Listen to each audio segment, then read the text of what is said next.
BRS party ఏమో ఉట్టి కథలు చెప్పింది, కాంగ్రెస్ పార్టీ ఏమో పిట్ట కథలు చెప్పింది. ప్రజల వ్యతలు ప్రజల కష్టాలు మాత్రం ఎవరు చెప్పలేదు.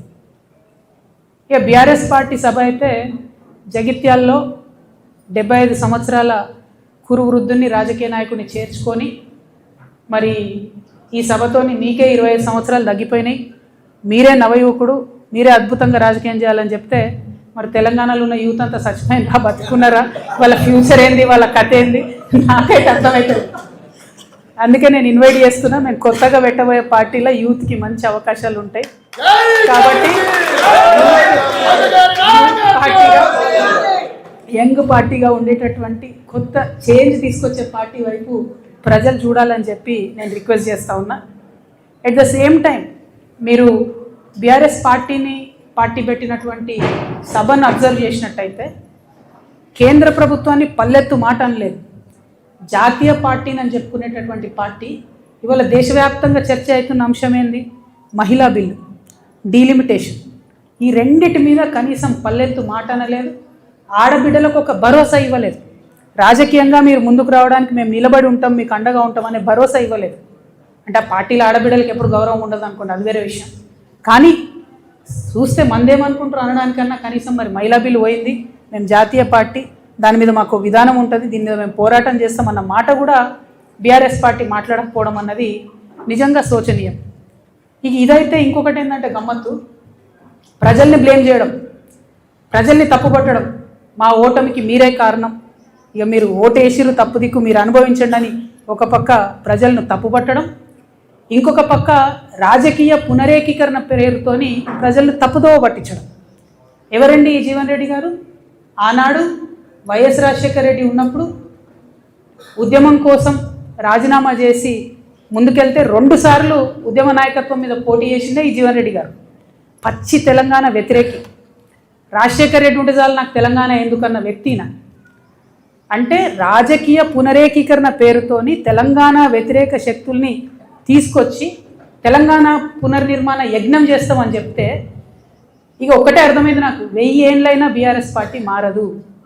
తెలంగాణ ఉద్యమకారుల గురించి ఒక ఊసు లేదు, తెలంగాణ ఉద్యమకారుల గురించి ఒక మాట లేదు.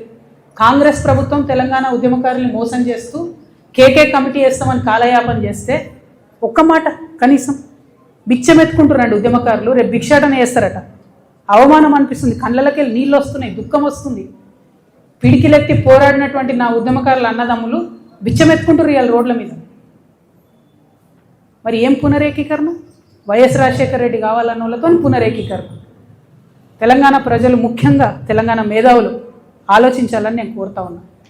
ఇక వీళ్ళు ఒక రకమైతే కాంగ్రెస్ పార్టీ పెద్ద సభ, అధికారంలో ఉన్నారు, ఆర్భాటం హంగు, పెద్ద సభ పెట్టి ఏం మాట్లాడతారు వాళ్ళు? గుంటనక్క నిన్న ఢిల్లీ పోయింది, గుంటనక్క నిన్న ఢిల్లీ పోయింది. గుంపు మేస్త్రి ఏమంటాడు?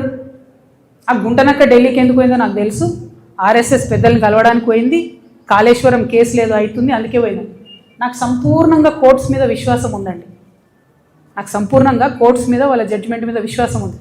కానీ ఒక ముఖ్యమంత్రి స్థాయిలో ఉన్న వ్యక్తి ఈ గుంటనక్క పోయి ఆర్ఎస్ఎస్ పెద్దల్ని కలుస్తుంది అని గుంటనక్కతో డీల్ మాట్లాడుతున్నాడు. ఏమంటుండు?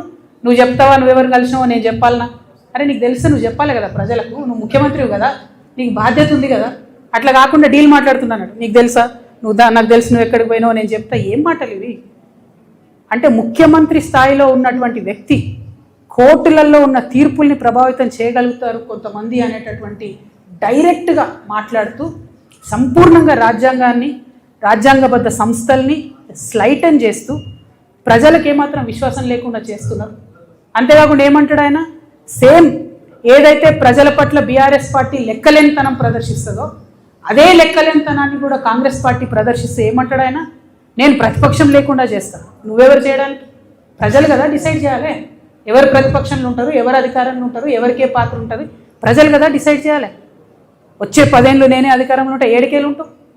రైతు బంధా ఏడైచ్చినావు, రైతు భరోసా సీజన్ మొత్తం అయిపోయినాక ఇస్తారా? నిన్న కూడా 5 ఎకరాలకే ఇచ్చారు.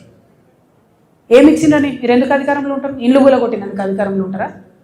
2 నెలల పాప చచ్చిపోతే మాట్లాడలేదని అధికారంలో ఉంటారా? దేనికోసం అధికారంలో ఉంటారు? ఒక ఉద్యోగం ఇచ్చిరాని అధికారంలో ఉంటారా? జాబ్ క్యాలెండర్ ఇచ్చిరాని అధికారంలో ఉంటారా? దేనికోసం ఉంటారు అధికారంలో? ఎట్లా లేకుండా చేస్తారు ప్రతిపక్షాన్ని? ఏ లెక్కలేనితనం బీఆర్ఎస్ పార్టీ ప్రజల పట్ల ఇప్పటికీ ప్రదర్శిస్తున్నదో, ప్రజలే తప్పు చేసిరంటే ఆత్మవిమర్శ చేసుకుంటలేదు బీఆర్ఎస్ పార్టీ. అందుకే అంటున్నాయి 1000 ఏళ్ళైనా బీఆర్ఎస్ పార్టీ మారదు, అదే తోవలో కాంగ్రెస్ పార్టీ కూడా పోతున్నది తప్పితే వేరే ఏం లేదు. వీళ్ళిద్దరూ తూకిత్తా అంటే తూకిత్తా, నేను సభ పెట్టినా, నేను పెద్ద సభ పెట్టినా, ఇది తప్పితే బల ప్రదర్శన తప్పితే ప్రజల గురించి మాట్లాడింది లేదు, ప్రజల కోసం ఆలోచించేది లేదు. డెఫినెట్గా మారాలి పాలిటిక్స్. దయచేసి పాలిటిక్స్ మారాలి, ప్రజల సెంట్రిక్గా పాలిటిక్స్ జరగాలి, నాయకుల సెంట్రిక్గా కాదు, పార్టీల సెంట్రిక్గా కాదు. ప్రజలకు ఏదైనా ఇబ్బంది ఉంటే దాన్ని అడ్రస్ చేసేటట్టు రాజకీయ నాయకత్వం ఉండాలి.